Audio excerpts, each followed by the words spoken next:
Ceci est un livre audio autogénéré par Google. Pouvoir des organisations internationales et souveraineté des États. Le cas de l'Union africaine. Collection géopolitique mondiale. Dirigée par Moyila Tshiyembe. L'objet de la collection géopolitique mondiale est de susciter les publications dont la vocation est double.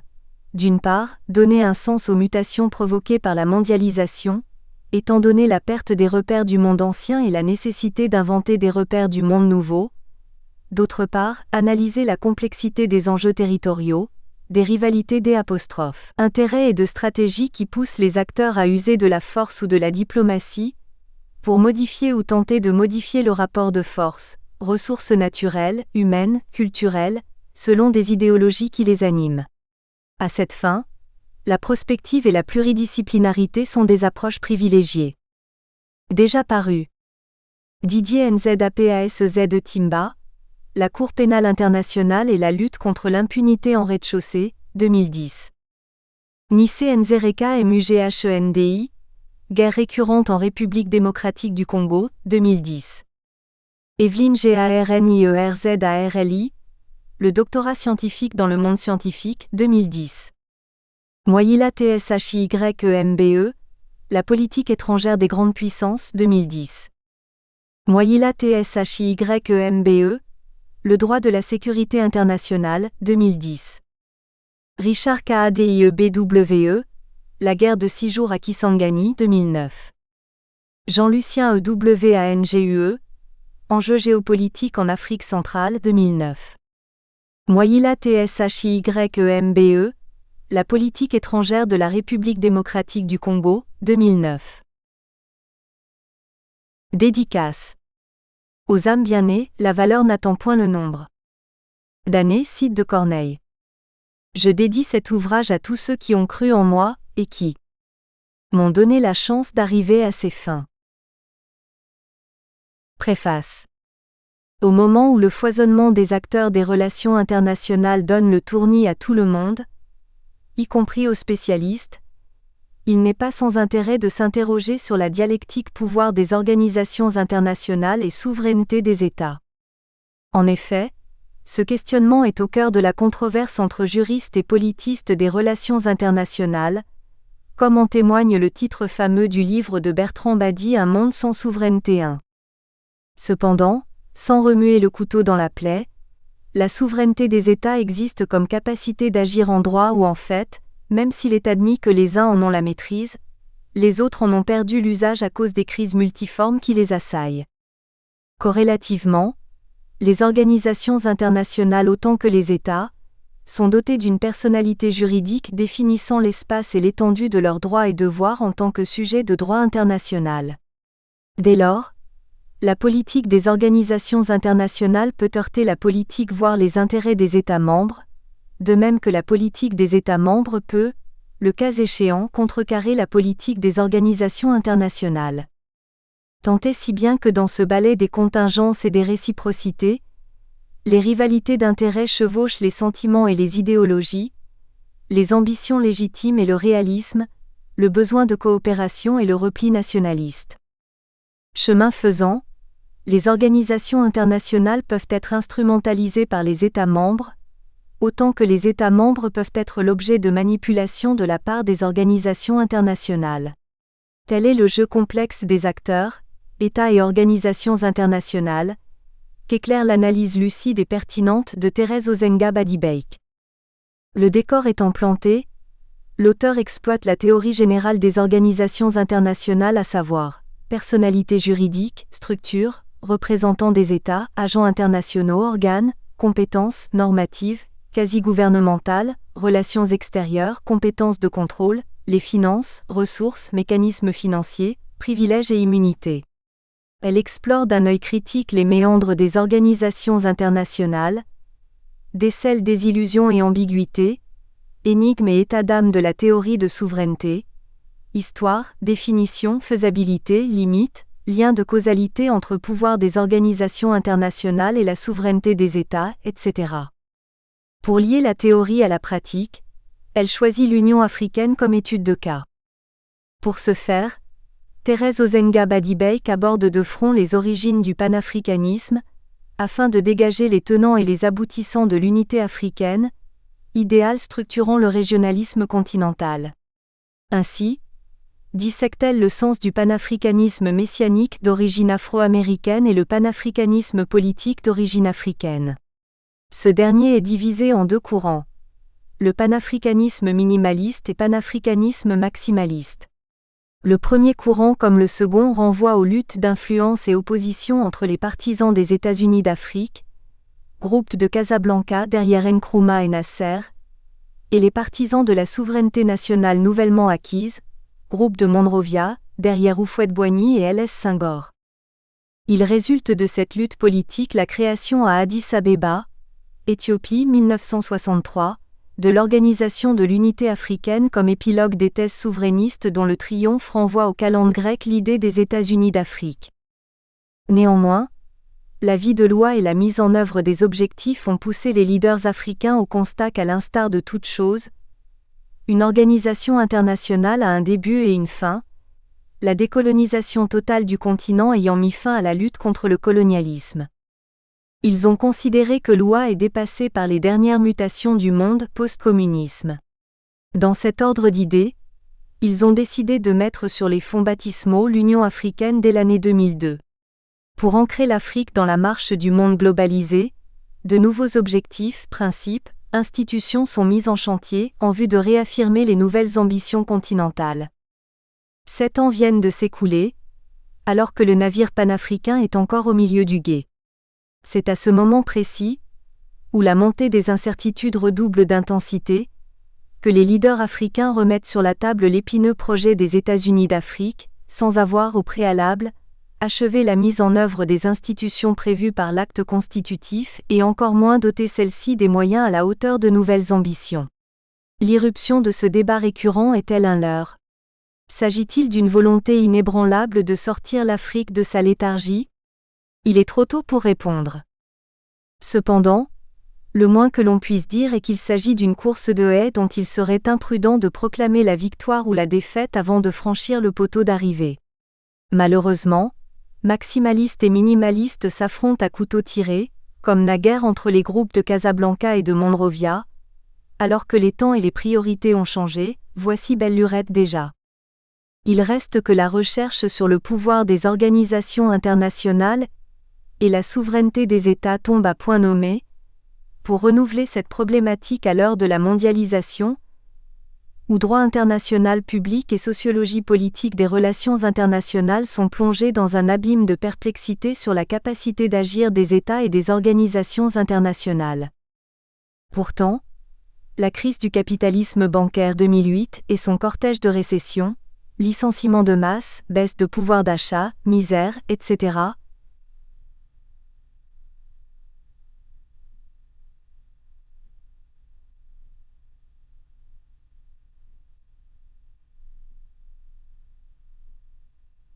réhabilite le rôle de l'État en tant que gendarme économique pour sauver les pays de la noyade financière, économique et sociale, alors que cette capacité lui était contestée depuis la révolution néolibérale des années 1980. Cette perspective justifie la publication de cet ouvrage dans la collection Géopolitique mondiale, créée par les éditions L'Harmattan pour soutenir l'audace des jeunes chercheurs qui tentent de secouer le cocotier. Paris, le 23 septembre 2009. Professeur Moyila TSHYEMBE. Docteur d'État en droit, docteur en sciences politiques. Introduction. Le pouvoir des organisations internationales suppose les fondements sur lesquels se basent celles-ci pour accomplir les activités qui leur sont assignées. La souveraineté des États, elle, est le pouvoir qu'exerce un État par son autorité suprême sur son territoire. Elle est, à ce jour, une préoccupation des relations internationales. L'objet de cette étude est de retracer les limites pouvant exister entre la souveraineté des États et le pouvoir des organisations internationales. Soit de déterminer jusqu'où peut aller le pouvoir attribué par les États aux organisations internationales, étant donné la dialectique dépendance-indépendance régissant leurs relations. Par ailleurs, Il importe d'analyser les effets des décisions prises par les organisations internationales sur les États membres. 1. Problématique. L'État est une collectivité humaine habitant un territoire bien délimité et soumise à un pouvoir souverain et indépendant. Il est considéré comme acteur principal des relations internationales. Il doit comprendre une population permanente, un territoire défini, un gouvernement et avoir une capacité juridique nécessaire pour signer des accords avec les autres États. Il est, en droit international, titulaire de droits et obligations régissant son territoire et sa population. La notion de souveraineté et d'indépendance implique l'idée selon laquelle, en droit, il n'y a pas d'État plus puissant que d'autres. Ils sont tous égaux et jouissent de mêmes droits et obligations nonobstant les différences d'ordre économique, social, politique et d'autres natures. La souveraineté, concept abstrait, est entendue comme l'aptitude et le pouvoir légitime et obligatoire d'un gouvernement sur sa population, son territoire et la reconnaissance de ceux-ci par les autres États. Elle désigne le pouvoir détenteur de l'autorité suprême, parce qu'à l'époque mythique les États jouissaient du droit souverain à faire la guerre. Au-delà de cette souveraineté, les États étaient convaincus que pour éviter des guerres, il était important de créer une coopération internationale qui leur permettrait d'être ensemble, échangeant des points de vue et discutant sur des questions d'intérêt commun. Ce qui diminuerait les tensions existant entre eux. Tel est le sens donné à la création des organisations internationales. Les premières organisations de type gouvernemental à vocation internationale et de caractère technique furent créées au XIXe siècle. Elles n'étaient que de simples structures administratives. C'est à partir de la fin de la Première Guerre mondiale qu'il y a eu prolifération des organisations internationales sur la scène internationale. La première organisation à vocation universelle créée par les traités de Versailles en 1921 fut la SDN, Société des Nations. Elle avait pour objectif principal la promotion de la coopération internationale, le maintien de la paix et de la sécurité internationale. Pour renforcer cette idée, le pacte Briand-Kellogg signé le 27 août 1928 par 15 États dont les USA, et entré en vigueur le 24 juillet 1929, prenait l'abolition de la guerre comme moyen de règlement de différends entre les États. Bien qu'ayant regroupé les États victorieux de la Première Guerre mondiale au détriment des vaincus, cette organisation a été affaiblie par le refus du Congrès américain de ratifier le traité de Versailles et son pendant le pacte Briand-Kellogg. Dès lors, la SDN n'a pas empêché la reprise de la guerre, Deuxième Guerre mondiale. En 1940, la Grande-Bretagne étant incapable de faire exécuter les engagements de la SDN et les réparations de guerre que l'opinion allemande avait jugées exorbitantes. La Deuxième Guerre mondiale a permis aux Alliés de prendre conscience, sous l'instigation des États-Unis, de s'investir dans le rétablissement de la paix dans le monde, dont la création de l'ONU est la matérialité. L'ONU ne s'est pas limitée aux grands objectifs de la SDN, à savoir le maintien de la paix et de la sécurité internationale. Tenant compte des mutations du monde, l'ONU a ajouté d'autres objectifs notamment la promotion des droits de l'homme et des peuples, la non-ingérence dans les affaires intérieures des États, le progrès social et les meilleures conditions de vie, la coopération internationale. Il existe deux types d'organisations internationales. Les organisations internationales à vocation universelle et les organisations internationales à vocation régionale. Les organisations internationales à vocation universelle appartiennent à la première catégorie tandis que les organisations à vocation régionale jouent un rôle d'intermédiaire ou d'auxiliaire. L'article 52 de la Charte de l'ONU donne la possibilité de création des organisations régionales, pour raison de proximité géographique et culturelle. Quant à l'Afrique, elle s'est engouffrée dans cette brèche dès la décolonisation et s'est lancée dans une dynamique d'intégration. Néanmoins, le terrain avait déjà été préparé par le mouvement panafricain venu d'Amérique, regroupant à travers l'organisation des congrès, les Afro-Américains et les étudiants africains vivant en Europe. Ce panafricanisme était à son origine un mouvement culturel intéressant les Noirs américains, mais il est devenu plus tard une philosophie de politique de libération politique et d'intégration économique. Appelé panafricanisme messianique, Ce mouvement est né sur le continent américain au tournant du XIXe et XXe siècle. Il est conduit par des grandes figures telles que Marcus Garvey, Sylvester Williams, Burgard Dubois et bien d'autres. Marcus Garvey prônait le retour des Noirs à la mère patrie après avoir été déportés comme esclaves par la traite négrière en Amérique, en Europe et en Asie. Burgard Dubois prônait l'émancipation de l'homme noir par le travail, l'école, le logement et le salaire. Ce panafricanisme messianique change d'objectif lors du congrès de Manchester, 1945, prônant le rejet de la colonisation et la lutte pour la libération de l'Afrique de l'emprise coloniale. Dès lors, est né le panafricanisme politique dont le premier leader et le premier bénéficiaire est Kwame Nkrumah, premier président du Ghana, indépendant en 1957. Le panafricanisme politique se divisera en deux tendances portées par deux groupes protagonistes. Le groupe de Casablanca, le panafricanisme maximaliste, et le groupe de Monrovia, le panafricanisme minimaliste. Le panafricanisme maximaliste prône la création des États-Unis d'Afrique avec une unité politique, économique et militaire. Et le panafricanisme minimaliste soutient la consolidation des souverainetés acquises et la coopération entre les États. Les puissances coloniales ne voulaient pas perdre leur zone d'influence en Afrique. De ce fait, ils ont exprimé leur hostilité au panafricanisme maximaliste et son projet des États-Unis d'Afrique, susceptible de remettre en cause la géopolitique coloniale de la Conférence de Berlin. De l'affrontement entre le panafricanisme maximaliste et le panafricanisme minimaliste est né l'OUA, Organisation de l'Unité africaine, à Addis-Abeba, en mai 1963, en tant qu'expression du triomphe du minimalisme soutenu par le groupe de Monrovia. Axant sa politique sur la libération totale de l'Afrique du colonialisme, l'OUA n'a pas eu les moyens matériels de sa politique. Elle a atteint cet objectif en misant sur sa fonction tribunicienne, rendue efficace par le soutien efficace du groupe afro-asiatique à l'ONU ainsi que du bloc communiste. Quant à la réalisation de l'unité africaine, beaucoup de quantités d'eau ont coulé sous le pont.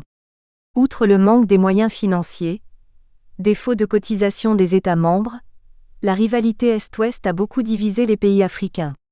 De même, l'intégration économique est restée au niveau des incantations, face au sous-développement de plus en plus croissant. Pour toutes ces raisons, l'OUA sera remplacée par l'Union africaine en 2001, afin de combler ses insuffisances et de répondre aux nouvelles exigences du monde. La nouvelle organisation a besoin, pour son fonctionnement, des prérogatives capables de lui permettre de réaliser les objectifs qui lui sont assignés par les États membres. Dès lors, il y a lieu de se demander, non sans raison, quel est le pouvoir des organisations internationales face à la souveraineté des États ? Et que dire de l'Union africaine ? 2. Hypothèse. Le rapport entre les organisations internationales et les États passe par la délimitation des pouvoirs de chacun, c'est-à-dire celui des organisations internationales et celui des États. L'Union africaine n'échappe pas à ce prisme. 3. Objectif. L'objet de cette étude est de démontrer que la création des organisations internationales par les États leur confère un pouvoir attribué, qui ne remet pas en cause la substance de leur souveraineté. Toutefois, il est admis que dotées de personnalités juridiques propres, les organisations internationales sont sujets de droit international. À ce titre, elles peuvent décider en fonction des objectifs de leur charte et le cas échéant, contrarier ou soutenir les politiques des États. 4. Intérêt du sujet. La société internationale est confrontée tous les jours à de nouveaux problèmes, exigeant une réponse collective. Les mutations du monde et la fragilisation des États ont suscité des nouveaux acteurs tels que les organisations internationales, chargées de compléter l'action des États dans certains secteurs de la vie internationale. Nous estimons qu'il était temps. Nous espérons que vous avez apprécié cet aperçu. Pour continuer à écouter ce livre audio sur Google Play Livres, utilisez le lien dans la description de la vidéo.